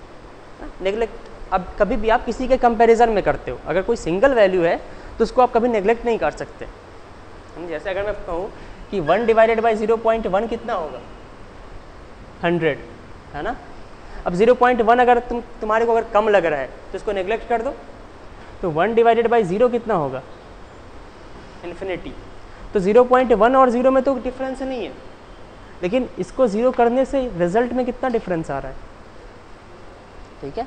तो ऐसे आप सिंगल वैल्यू को नेग्लेक्ट नहीं कर सकते, है ना। अब अगर मैं कहूँ कि 1/99 + 0.1 या 1/, अब इसको नेग्लेक्ट कर दो, अब इन दोनों आंसर में फ़र्क नहीं होगा, ठीक है। तो अप्रॉक्सीमेशन हमेशा किसी के कंपैरिजन में करना है, ठीक है। और जहाँ तक मैंने ऑब्जर्व किया है अप्रॉक्सीमेशन या तो आप एडिशन में करोगे या सब्सट्रैक्शन में करोगे, ठीक है, मल्टीप्लिकेशन और डिवीज़न में नहीं कर सकते। जैसे यहाँ पे एडिशन है तो आपने इसको नेग्लेक्ट कर दिया, यहाँ पे डिवीज़न है नेग्लेक्ट कर दिया, तो रिजल्ट में बहुत डिफरेंस आ रहा है, ठीक है। तो यहाँ पे ये वैल्यू कम हो जाएगी ना, लेकिन आगे क्या है रेजिस्टेंस भी है सर्किट में, है ना, और रेजिस्टेंस और कैपेसिटेंस दोनों के वेक्टर समेशन का जो रिजल्ट आता है वो होता है ना टोटल इम्पीडेंस, है ना। तो रेजिस्टेंस में ऐड करना है और कैपेसिटर के इम्पीडेंस की वैल्यू क्या है रेजिस्टेंस से कम है, तो आप इसको नेग्लेक्ट कर सकते हैं, है ना।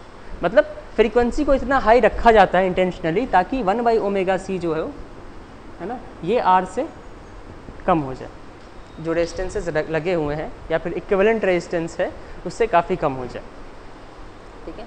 तो अब इसको शॉर्ट कर सकते हैं, और हमने पहले भी इसको देखा है ना, क्यों शॉर्ट कर सकते हैं। तो एसी एनालिसिस में ये शॉर्ट हो जाएगा, ओके।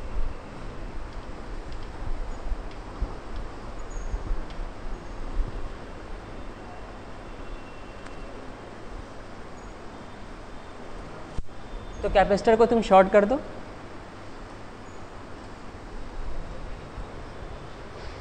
और यहाँ पे डीसी सोर्स भी था ना, नहीं डीसी सोर्स यहाँ है, ठीक है। उसके बाद नेक्स्ट इस पॉइंट पे क्या है, इसके ऊपर रेजिस्टेंस R1 और यहाँ पे रेजिस्टेंस R2।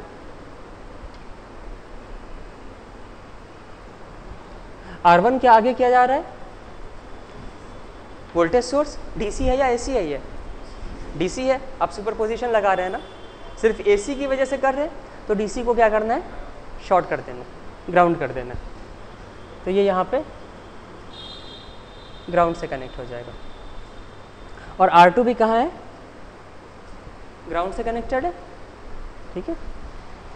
उसके बाद ट्रांजिस्टर की जगह पे यहाँ पे क्या बनाना है, RE, ये कैपिटल RE, कैपिटल RE के बाद क्या है, ग्राउंड। और इस कैपेसिटर को क्या करोगे, शॉर्ट करोगे।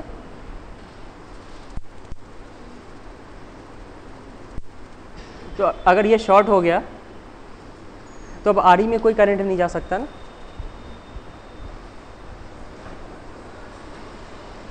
और यहाँ पे कलेक्टर से कैपेसिटर शॉर्ट हो गया,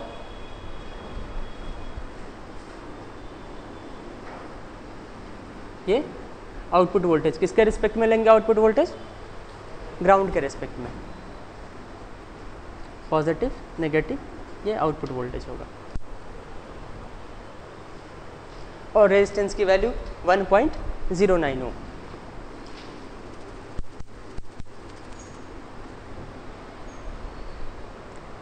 अब इसको हम थोड़ा और मॉडिफाई कर सकते हैं, ये भी ग्राउंड है, ये भी ग्राउंड है ना। तो ऐसे कह सकते हैं ना कि R2 भी, ये कौन सा पॉइंट है, ये बेस है और ये शॉर्ट है, तो इसको भी हम बेस कह सकते हैं, है ना।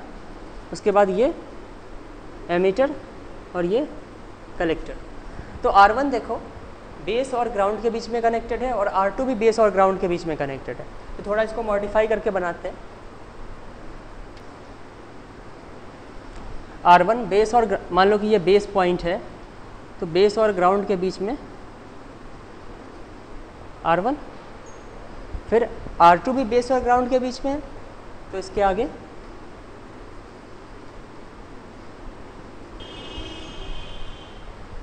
RC कहाँ कनेक्टेड है, कलेक्टर और ग्राउंड के बीच में, है ना।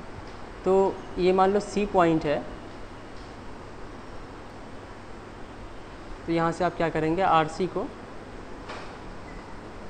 ये C और ग्राउंड के बीच में, और आउटपुट क्या है, C का पोटेंशियल ही तो ग्राउंड के रिस्पेक्ट में जो भी आएगा ये आउटपुट पोटेंशियल हो जाएगा, आउटपुट वोल्टेज। तो यही आउटपुट भी है। और एमीटर क्या हो गया, शॉर्ट हो गया ना, एमीटर रेजिस्टेंस।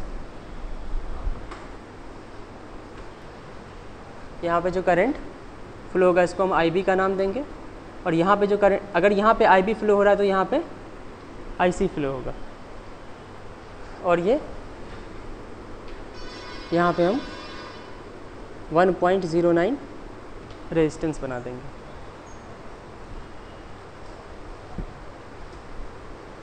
अब तुम ऐसे भी कर सकते हो, जितने ग्राउंड है उनको एक साथ कनेक्ट करके, आउटपुट भी ग्राउंड के रेस्पेक्ट में,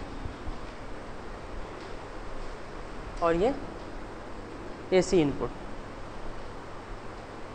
यहाँ पे AC की वजह से जो करंट फ्लो होगा ये दोनों डायरेक्शन में होगा, लेकिन एक्चुअली यहाँ पे जो टोटल करंट होगा ये सिर्फ AC एनालिसिस है, DC करंट तो वो अलग से है ना। तो जब DC करंट ऐड कर दोगे इसमें तो ओवरऑल करंट हमेशा नीचे ही होगा।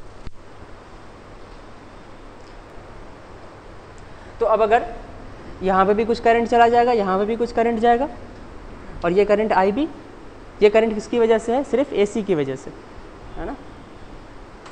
तो IB के बेसिस पे IC डिसाइड हो जाएगा। और अगर यहाँ पे IC नीचे फ्लो हो रहा है तो जाहिर सी बात है यहाँ से आएगा ना। अगर ओपन सर्किट आउटपुट वोल्टेज ले रहे हैं तो ये IC, ये तो ओपन है, तो IC यहाँ से फ्लो करेगा, है ना। IC यहाँ से फ्लो करेगा तो एक्चुअल वोल्टेज की पोलैरिटी ये आएगी। अगर इनपुट, अगर IB इस डायरेक्शन में फ्लो हो रहा है, इसका मतलब कि ये पॉजिटिव है, ये नेगेटिव है ना।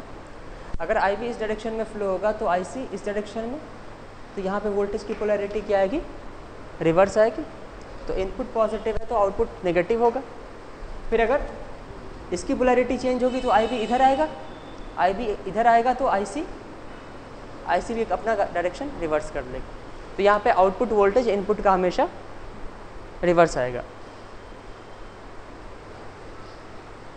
Output voltage by input voltage की वैल्यू बता सकते हो कितनी होगी सिर्फ इस सर्किट में, उसी को हम वोल्टेज गेन कहेंगे ना। इसको तुम इनपुट वोल्टेज मान लो, तो IB की वैल्यू क्या होगी यहाँ पे, ये तो पैरेलल में कनेक्टेड है ना, IB की value V input by RE हो जाएगी, ये IE की वैल्यू होगी ना। इसमें लूप लगाएंगे ना, तो लूप अगर लगाएंगे तो यहाँ पे कौन सा करंट फ्लो होगा, ये तो IE करंट होता है ना, ये इनपुट वोल्टेज है ना। तो इस लूप में देखो इनपुट वोल्टेज ड्रॉप इसके क्रॉस हो रहा है, तो इस रेजिस्टेंस के cross voltage drop divided by this resistance इसी का करंट बताएगा ना। तो IE इक्वल टू हो जाएगा V इनपुट बाई RE, है ना। तो IC इक्वल टू क्या होगा, अल्फ़ा इंटू IE, है ना, alpha V input by RE। Alpha equal to क्या होता है, beta divided by beta plus 1, है ना। तो बीटा अगर लार्ज है ना, ये अगर लार्ज है तो समेशन है ना, तो 1 को नेग्लेक्ट कर सकते हैं। तो बीटा अगर लार्ज है तो अल्फ़ा की वैल्यू अप्रॉक्सीमेटली 1 नेग्लेक्ट कर दो, बीटा बीटा कैंसिल हो जाएगा, तो अप्रॉक्सीमेटली ये 1 होगा। तो IC इक्वल टू अल्फ़ा अगर 1 कर दो तो V इनपुट बाई RE हो जाएगा। तो यहाँ पे वोल्टेज ड्रॉप क्या होगा, IC इंटू RC, तो V input by RE into RC। अगर आप आउटपुट लिखना चाह रहे हैं तो आउटपुट इस वोल्टेज का क्या है, रिवर्स है ना, माइनस। तो आउटपुट बाई इनपुट क्या हो जाएगा, minus RC divided by RE। ठीक है, इसको हम लिखेंगे, कहेंगे ये वोल्टेज गेन है। ये वोल्टेज गेन अलग से सारे सर्किट का करेंगे, अभी बस मैं बेसिक्स बताना चाह रहा था कि AC एनालिसिस, AC मॉडल मतलब मेन एम्पलीफायर सर्किट का AC सर्किट और DC सर्किट कैसे, AC एनालिसिस और DC एनालिसिस कैसे करेंगे।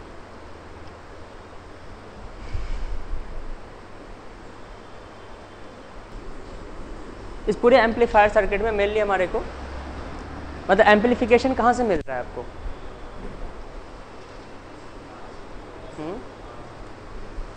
RC से RC की वजह से एम्पलीफिकेशन मिल रहा है, या फिर ट्रांजिस्टर की इस प्रॉपर्टी की वजह से मिल रहा है। IC इक्वल टू क्या होता है, बीटा IB। अच्छा चलो ठीक है, मतलब अगर ये तो जाहिर है ना कि ट्रांजिस्टर की वजह से ही एम्पलीफिकेशन मिल रहा है ना। अगर ट्रांजिस्टर नहीं होगा तो ये अभी इस तरह से बिहेव नहीं करेगा। ओके, तो इस सर्किट को और ठीक से एनालाइज करने के लिए ट्रांजिस्टर की जगह पे, जैसे ट्रांजिस्टर की जगह पे हमने ट्रांजिस्टर का सिंबल बना दिया, ठीक है। अभी हम क्या करेंगे, ट्रांजिस्टर की हम मॉडलिंग करेंगे। ट्रांजिस्टर की जगह पे एक सर्किट में नॉर्मली हमारे को क्या दिखता है, voltage source, current source, resistance, inductance, ये सब दिखते हैं ना।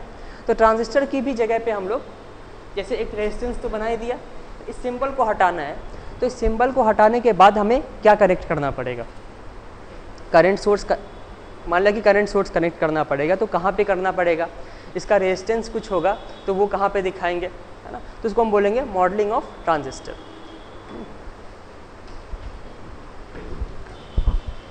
तो AC एनालिसिस को आगे पढ़ने से पहले मॉडलिंग ऑफ ट्रांजिस्टर पढ़ेंगे, या AC मॉडल ऑफ ट्रांजिस्टर।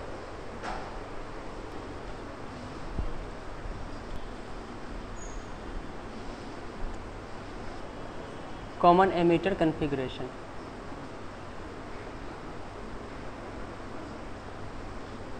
ज़्यादातर amplifier circuit common emitter configuration में होता है। कॉमन एमीटर कॉन्फ़िगरेशन का मतलब क्या होगा कि जो एमीटर है वो इनपुट में भी होगा और आउटपुट में भी। ये एमीटर, ये आपका इनपुट साइड है, ये क्या है, ट्रांजिस्टर का बेस, और ये एमीटर। तो जो भी ये वोल्टेज को क्या बोलोगे तुम, बेस एमीटर वोल्टेज, ये इनपुट वोल्टेज हो गया, ये आउटपुट वोल्टेज। इसको आप 2 पोर्ट नेटवर्क की तरह भी ले सकते हैं।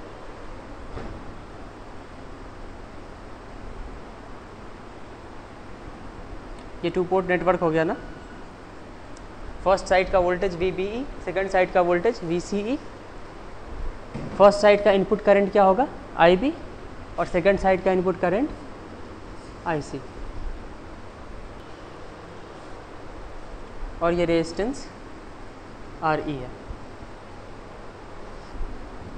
ठीक है, अब इस सिंबल को हटा करके हमारे को रेजिस्टेंस, वोल्टेज सोर्स या करंट सोर्स को कनेक्ट करना है। कहाँ पे कनेक्ट, प्रॉपर्ली कनेक्ट करना है।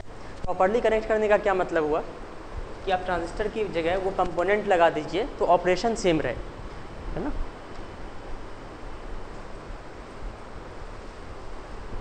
अगर ये B है तो यहाँ पे जो करंट एंटर करेगा इसको IB बोलोगे, है ना। और ये वोल्टेज क्या होना चाहिए VBE। जैसे इस पाथ में देखो, अगर मैं ऐसे पूछूं कि VBE डिवाइडेड बाई IB की वैल्यू क्या होगी, VBE डिवाइडेड बाई IB की वैल्यू RE। इसके क्रॉस वोल्टेज ड्रॉप कितना है, इस लूप में देखो इसके क्रॉस वोल्टेज ड्रॉप क्या होगा।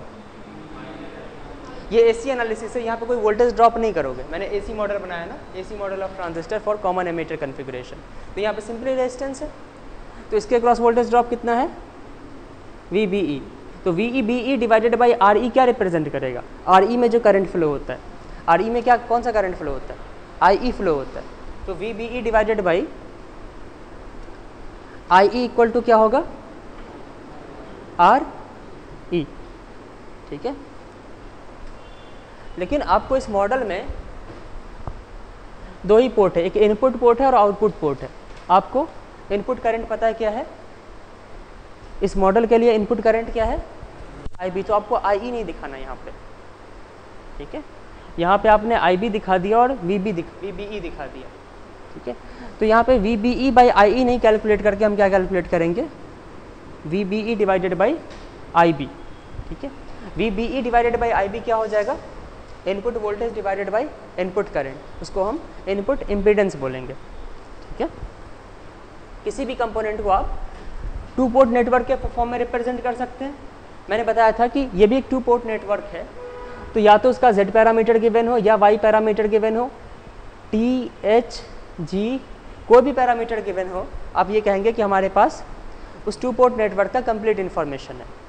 ठीक है, इसके अलावा ये तो एक हो गया। दूसरा, अगर उस टू पोर्ट नेटवर्क का आपको इनपुट इम्पीडेंस पता है, आउटपुट इम्पीडेंस पता है और वोल्टेज गेन या करंट गेन में से कोई एक क्वांटिटी पता है, तब भी आप कह सकते हैं कि आपके पास उस सिस्टम का कंप्लीट इन्फॉर्मेशन है। ठीक है, तो यहाँ पे मान लो कि आपको इस ट्रांजिस्टर का इनपुट इम्पीडेंस पता लगाना है। इनपुट इम्पीडेंस क्या होगा input voltage divided by input current. तो इनपुट वोल्टेज VBE है और इनपुट करंट IB है ना, तो IE को आप क्या लिखेंगे बीटा प्लस 1 इंटू IB लिख सकते हो, this is equal to RE। तो input voltage divided by input current क्या होगा बीटा प्लस 1 इंटू RE। तो इसको हम क्या कहेंगे सिस्टम का इनपुट इम्पीडेंस हो गया। इनपुट वोल्टेज पता है और इनपुट करंट पता है, तो आप इनपुट इम्पीडेंस को यहीं पे कनेक्ट करोगे ना, तभी तो ये resistance input voltage divided by input current आएगा। तो इस रेजिस्टेंस को हम क्या बोलेंगे, इसकी वैल्यू क्या आ जाएगी मॉडल में बीटा RE, ना कि RE। अगर ये RE है तो यहाँ पे बीटा RE कनेक्ट होगा। इनपुट इम्पीडेंस पता चल गया, अभी आउटपुट इम्पीडेंस पता लगाएंगे। मैंने कहा था वोल्टेज गेन या करंट गेन कुछ भी पता हो, है ना। करंट गेन को कैसे डिफाइन करोगे output current divided by input current. Output current क्या है यहाँ पे IC, तो IC divided by input current IB क्या है बीटा, है ना। तो यहाँ पे अगर IB है तो यहाँ पे हम इसको इस तरह से IB के फॉर्म में रिप्रेजेंट करेंगे। ये IC इक्वल टू क्या हो जाएगा बीटा IB। ये पॉइंट क्या है सी है ना, और ये ई है। ये जो पोटेंशियल होगा ये VCE होगा। इतना समझ में आया? ओके, अब आउटपुट इम्पीडेंस पता लगाना है। आउटपुट इम्पीडेंस पता लगाने का जनरल तरीका क्या है? इनपुट को पहले हम शॉर्ट कर देते हैं, है ना, विदाउट एनी इनपुट। ठीक है, उसके बाद फिर क्या प्रोसीजर है? Without any input output port available होगा ना आपके पास। ठीक है, आउटपुट पोर्ट पे एक जनरल वोल्टेज सोर्स कनेक्ट करो और देखो कि उससे कितना करंट विथड्रॉ किया जा रहा है। ठीक है, वोल्टेज सोर्स का voltage divided by current withdrawn from the source is equal to output impedance, है ना। तो इसी सर्किट में इसमें देखो, अगर इसको शॉर्ट कर दो, है ना, उसके बाद आउटपुट टर्मिनल बचा आपके पास। यहाँ पे आप एक जनरल वोल्टेज सोर्स किसी भी वोल्टेज का, है ना, RTH का जो मेरा लेक्चर है उसमें देखोगे कि मैंने कई सारे वोल्टेज, अलग अलग वोल्टेजेस की वैल्यू ली है, लेकिन आउटपुट इम्पीडेंस सेम आता है। आप कोई भी वैल्यू ले सकते हो। तो मैंने यहाँ पे इसको वेरिएबल ही रहने दिया, VCE ले लिया मैंने, है ना। ये कनेक्ट करो और देखो यहाँ से कितना करंट फ्लो होगा। अगर IB नहीं है तो IC क्या होना चाहिए? 0 होना चाहिए ना। ठीक है, लेकिन ये डायोड है, ठीक है, इस डायोड से रिवर्स सैचुरेशन करंट फ्लो होगा, लेकिन उस करंट की वैल्यू क्या होगी? बहुत कम होगी ना। ठीक है, तो यहाँ पे इसका output impedance R0 equal to क्या आएगा? VCE डिवाइडेड बाई ये जो भी करंट है यहाँ पे, आउटपुट करंट I0, इसकी वैल्यू क्या है? बहुत कम है। तो ये रेजिस्टेंस की वैल्यू बहुत ज़्यादा आएगी। ठीक है, ये मेगा ओम के रेंज में आ जाएगा। तो इस R0 को हम इस सर्किट का आउटपुट इम्पीडेंस कहेंगे। ठीक है, अभी जो यहाँ पे करंट फ्लो होगा इसको भी तो ICE कहोगे ना, ICE है ना ये। ठीक है, तो IC का टोटल फार्मूला क्या आ जाएगा? IB को, अगर IB फ्लो होता है तो IC कितना होता है? बीटा IB होता है, और IB नहीं है फिर भी एक करंट फ्लो हो रहा है ना, तो टोटल IC जो हो जाएगा, ये अब मैं एग्जैक्ट फार्मूला लिख रहा हूँ, बीटा IB प्लस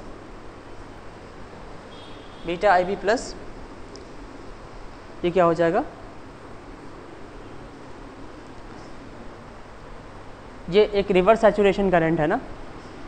ओके, इस करंट को हम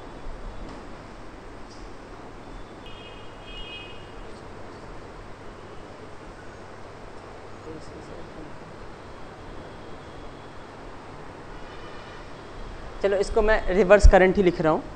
ठीक है, ये चीज़ मैं बाद में बताऊँगा। तो आपके पास एक आउटपुट इम्पीडेंस रेजिस्टेंस आ गया ना। ठीक है, अब आउटपुट रेजिस्टेंस को कनेक्ट कहाँ पे करोगे मॉडल में?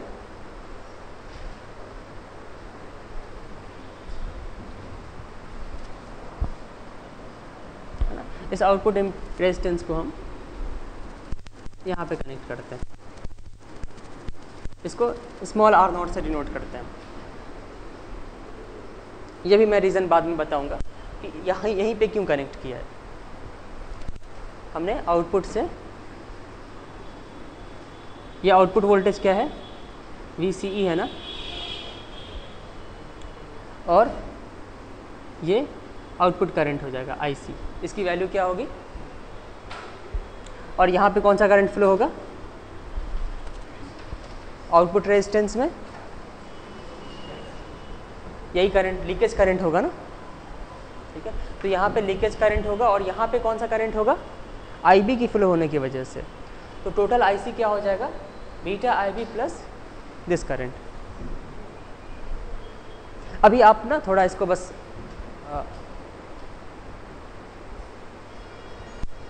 थोड़ी डिफ़िकल्टी भी हो रही है ना, तो इसको बस एब्जॉर्ब कर जाओ कि ये ऐसा बनता है। जब इस पर अभी और एनालिसिस कराएंगे, न्यूमेरिकल कराएंगे, तो एक एक रीज़न समझ में आएगा।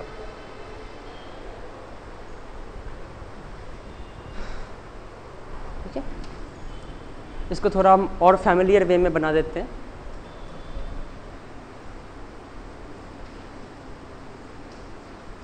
ये बीटा आर ई,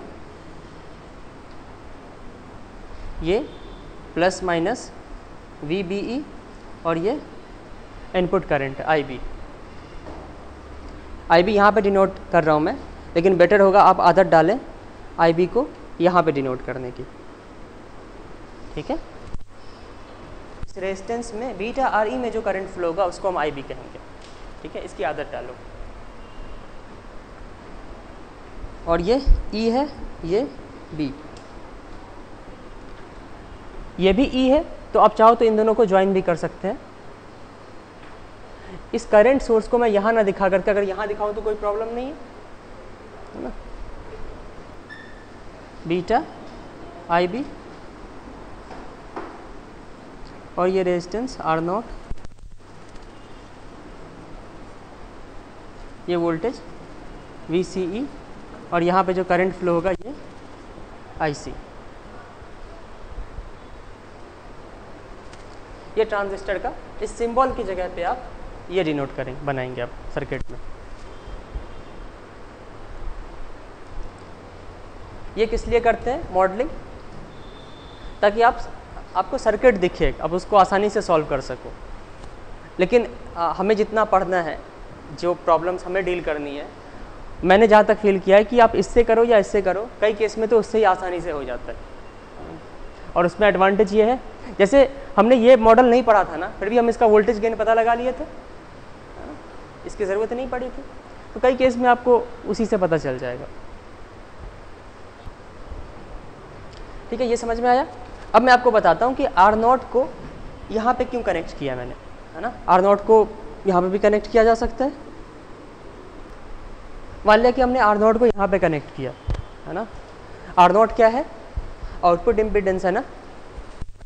तो यहाँ इस सर्किट से अगर आप आउटपुट इम्पीडेंस कैलकुलेट करो प्रॉपरली तो उसकी वैल्यू आर नॉट ही आनी चाहिए, है ना। वेरीफाई करने के लिए मान लिया कि सर्किट का आउटपुट इम्पीडेंस हम पता लगाते हैं, तो वो आर नॉट आना चाहिए। प्रोसीजर क्या है आउटपुट इम्पीडेंस पता लगाने का? इनपुट को पहले शॉर्ट कर दो, तो इसको हम VBE ना दे करके हम यहाँ पे इसको शॉर्ट कर देते हैं। अब इस लूप में मूव करो तो इसके अक्रॉस वोल्टेज कितना है? 0, तो IB की वैल्यू क्या होगी? 0। अब अगर तो ये प्रोसीजर है कि आप इसको पहले शॉर्ट करेंगे, आउटपुट इम्पीडेंस निकालने का प्रोसीजर है। इनपुट को पहले शॉर्ट करेंगे, आउटपुट टर्मिनल पे एक जनरल वोल्टेज सोर्स कनेक्ट करेंगे, कुछ भी 10 वोल्ट, 5 वोल्ट, इवन आप करंट सोर्स भी कनेक्ट कर सकते हैं। मैंने एक मान लो कि 10 वोल्ट का एक वोल्टेज सोर्स कनेक्ट कर दिया, ओके। उसके बाद इसको शॉर्ट किया, वोल्टेज सोर्स कनेक्ट किया। अब आपको देखना है कि इस वोल्टेज सोर्स से कितना करंट ड्रॉ किया जा रहा है। वोल्टेज डिवाइडेड बाय जो भी करंट ड्रॉ किया जा रहा है, इसको हम आउटपुट इम्पीडेंस कहेंगे, ठीक है। तो मान लिया कि हमें कैलकुलेट करना है, IB यहाँ पे 0 आ जाएगा। IB अगर 0 आ जाएगा तो ये 0, अगर ये करंट 0 है तो ये ओपन सर्किटेड। आपने 10 वोल्ट कनेक्ट किया है, यहाँ पे अब कितना करंट फ्लो होगा? 0, तो 10/0 इनफाइनाइट आ जाएगा ना। आना कितना चाहिए? R0, ठीक है। तो ये मॉडल गलत हो जाएगा ना अगर आप इस मॉडल के बेसिस पे करें। समझ में आया क्यों हमने पैरेलल में कनेक्ट किया है? अगर आप इसको पैरेलल में कनेक्ट करेंगे,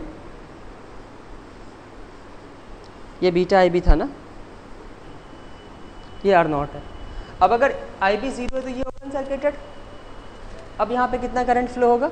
यहाँ से 10 डिवाइडेड बाई R0, तो I0 की जगह पे तुम 10 डिवाइडेड बाई R0 पुट करो, 10 और 10 कैंसिल हो जाएगा, R0 आ जाएगा आउटपुट इम्पीडेंस, ठीक है। तो जो मैंने वोल्टेज डिवाइडेड बाई सर्किट दिया था उसमें ट्रांजिस्टर की जगह पे उसका सिंबल था। अब आपको क्या करना है, उस सिंबल की जगह पे ये सर्किट बनाना है, ठीक है। और जो ओवरऑल देखो ये सर्किट किसका बना है? ये सिर्फ ट्रांजिस्टर का सर्किट बना है। एम्पलीफायर और ट्रांजिस्टर में क्या फ़र्क है? जो मैंने सर्किट बनाया था वो एक एम्पलीफायर का सर्किट था, उसमें कैपेसिटर भी था, एमीटर रेजिस्टेंस, कलेक्टर रेजिस्टेंस। इसमें तो सिर्फ ट्रांजिस्टर का मॉडल है ये, ठीक है। तो वो जो मैंने एम्पलीफायर सर्किट बनाया था उसका मैंने वोल्टेज गेन तो बता डिराइव किया था ना, minus R C by small R E, है ना। अब उस पूरे एम्पलीफायर का इनपुट इम्पीडेंस क्या होगा और आउटपुट इम्पीडेंस क्या होगा, ठीक है। तो पहले आपको उस एम्पलीफायर का इनपुट पोर्ट डिसाइड करना है, क्योंकि इनपुट इम्पीडेंस क्या होता है, input voltage divided by input current. तो इनपुट वोल्टेज कहाँ पे लगाओगे, है ना, उसके लिए पहले इनपुट पोर्ट डिसाइड करना पड़ेगा। तो जहाँ पे इनपुट वोल्टेज था, एसी इनपुट वोल्टेज, है ना, वो इनपुट पोर्ट हो जाएगा। तो पूरे एम्पलीफायर का आप इनपुट इम्पीडेंस, ठीक है, फिर आउटपुट इम्पीडेंस और वोल्टेज गेन तो पता ही था ना। अगर ये 3 क्वांटिटी पता चल गई तो आपको एम्पलीफायर के बारे में समझो कंप्लीट इन्फॉर्मेशन है। मैंने बताया था ना, input impedance, output impedance, voltage gain या करंट गेन कुछ भी पता चल जाए। तो यहाँ पे इनपुट इम्पीडेंस, आउटपुट इम्पीडेंस और करंट गेन है। वो एम्पलीफायर में इनपुट इम्पीडेंस, आउटपुट इम्पीडेंस और वोल्टेज गेन पता लगाना है, ठीक है। तो वोल्टेज डिवाइडेड बाय इसका करो। कल हम लोग क्लास में और भी एक जैसे collector to base feedback, voltage feedback का करेंगे और भी कुछ न्यूमेरिकल करेंगे।